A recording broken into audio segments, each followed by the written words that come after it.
depuis de nombreuses années que l'ONU ne devrait pas venir condamner ces actes au Cameroun. Alors, moi, quand j'étais élève, ensuite étudiant, j'entendais parler de l'ONU.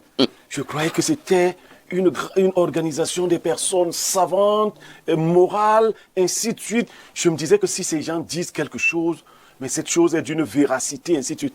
Je pensais la même chose des grands médias. Alors, quand je me suis rendu dans la vie réelle, je me suis rendu compte que non, quand vous entendez la ONU, le monsieur qui écrit ça a ses amis ici au Cameroun et tout, qui lui font des petites notes, on dit que si tu fais comme ça. J'ai commencé à découvrir que quand les grandes radios là, que nous connaissons et tout, ont des amis, ça peut être des amis du gouvernement, des amis de l'opposition, c'est des gens qui leur font des petites notes et puis ils disent que bon, si tu dis ça, ce monsieur ne nous connaît même pas, le monsieur commande là.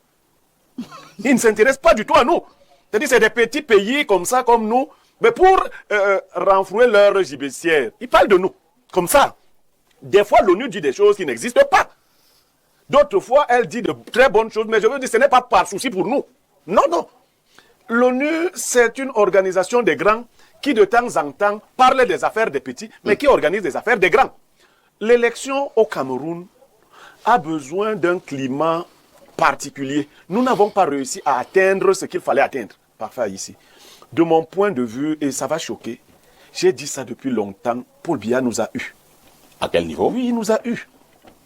Paul Biya s'est arrangé depuis longtemps à se fabriquer une opposition de convenance. Je vous prends un exemple clair.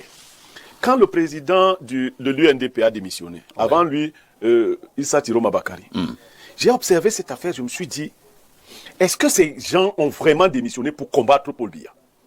J'ai commencé à les étudier, et j'ai pris le soin d'étudier le parcours de chacun d'entre eux. Je ne me rappelle pas une seule fois dans le parcours politique de Bello Bouba depuis 90, une seule fois où il s'est mis du côté de l'opposition et a trahi Paul Biya. Allez vérifier. Je dis au niveau de toutes les grandes échéances.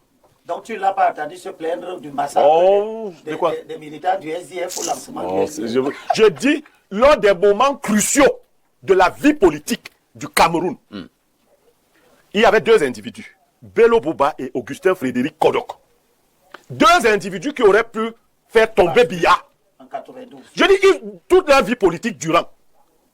Et ces deux individus, j'ai découvert une chose sur le premier individu, qu'il était un ami caché de Paul Biya. Bello Bouba. Non, Kodok. Et qu'ils étaient venus et Ils ont fréquenté ensemble. Ils ont même eu des rapprochements. Ensuite, j'ai fait des découvertes sur Bello Bouba. C'est Biya lui-même qui a envoyé chercher son ami en exil pour lui dire que non, viens. Et donc, ces deux félins, ces deux gens-là, c'est lui qui a dit à son ami que va encore me sauver. Attendez un peu. Vous voulez faire comprendre, Blériot, vous voulez faire comprendre que ce que Bello vient de faire là, en démissionnant du gouvernement, en étant candidat à la présidentielle, c'est encore un bon arrangement avec le président de la République? Je vous assure, c'est un arrangement avec son frère, son grand frère. Et vous verrez ce que ça va donner.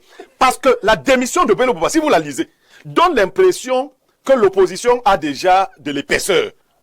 Mais observez bien, si donc la démission de Bello Bouba, parce que celui qui dérangeait, on l'a mis de côté, Bello Bouba donne donc de l'épaisseur à l'opposition.